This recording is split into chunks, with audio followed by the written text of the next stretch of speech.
I love this time of year, but it can be stressful. But don't let the holidays stress you out. Whether you're playing host or hostess with the mostest or trying to figure out how much to tip your hairstylist, we've invited just the right person to get you all the way together.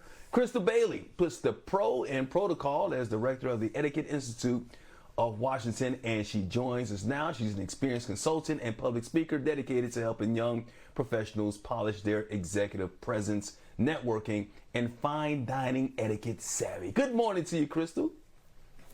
Good morning, Mike. This is something that I struggle with, how much to tip, when to tip, and all that type of stuff, the right etiquette and protocol. But the holiday season, it's about giving. It's about expressing gratitude for people who've helped you all year long. I'm talking about postal workers, your barber. But how much should you tip if you want to tip? Or what type of gifts are appropriate for this type of year if you want to give them a present?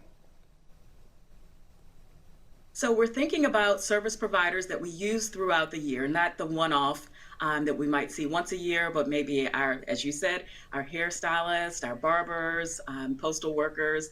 And I always just think of the amount of one service or up to the amount of one service. So there's a range.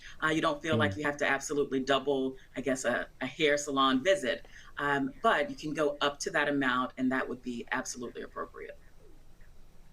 So could I get them a gift if I wanted to? Could I buy them something, or should I just give them straight cash? Well, think about it. They have lots of clients, and if they're receiving lots of gifts, it may be a lot of gift baskets and fruit baskets for them to deal with. And that since you're already in that relationship of exchanging funds with that person, it's appropriate to then offer a cash tip at the end of the year. All right, so I like to invite people over to my house. I like to have parties year round, but sometimes during the holiday season, I'd like to have a couple of people over to have a little eggnog, if you know what I mean, and maybe sing some Christmas carols off key.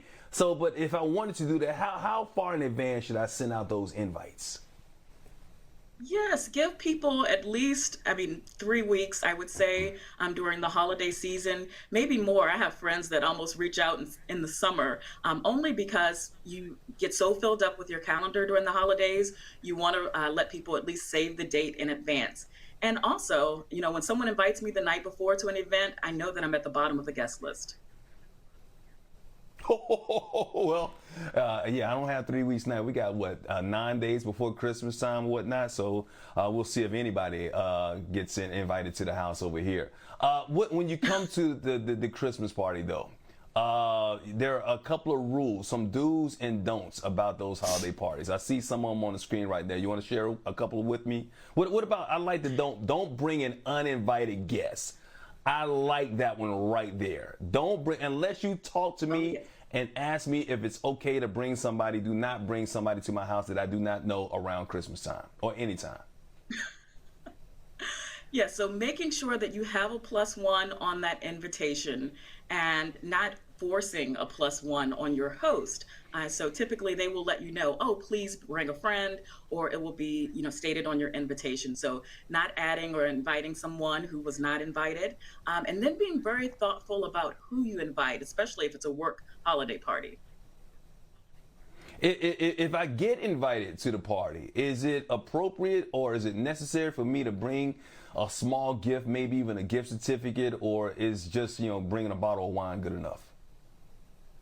Ah, so it is very important for you to always bring a gift to your host. As my grandma would say, don't show up with your arms swinging. So there should be something in your hand to provide to your host. And it can be very small. It doesn't need to be a gift certificate, but maybe something that's consumable that they could enjoy. So wine sounds very nice. Chocolates, holiday cookies, maybe that you made.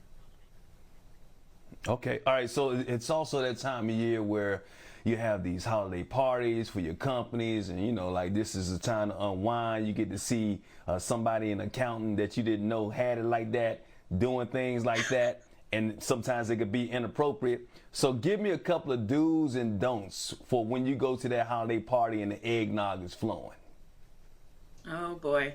So making sure that you show up. A lot of times we think, I see these people all day, all year. I don't want to have to see them outside of work hours. But remember that this is still a professional event. It goes to your executive presence, your charisma, and your credibility professionally. So you want to make sure that you're showing up when possible.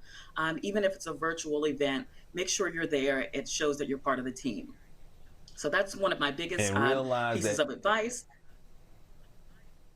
Oh, go yeah, ahead. don't get too drunk, because realize you still got to see these people on Monday morning. And then you got to answer, did you remember what you did with that donkey?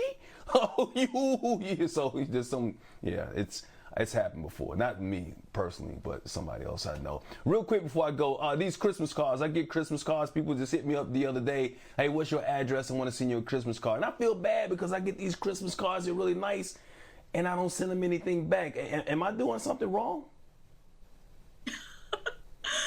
You're just fine.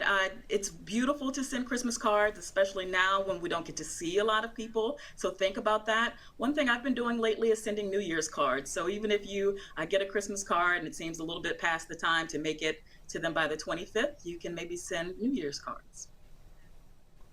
Crystal Bailey, you have been outstanding. You've been helping us. You're very informative. We're going to make sure that Start Your Day, our producing team, led by Tom, our showrunner, is going to make sure that they send you something appropriate in the mail for your services and your time here today, because that's what we do here as far as our etiquette on Start Your Day.